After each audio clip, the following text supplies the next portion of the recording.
Good morning everyone. Today we are doing an activity from our science chapter, the environment. Environment give us everything: air to breathe, water to drink, land to live on.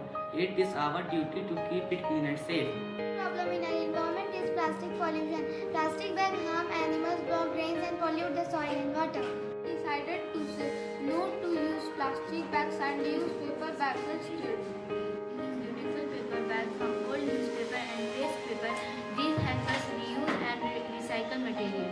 Making a paper bag is very easy. We just need paper, scissors, glue and threads or handles.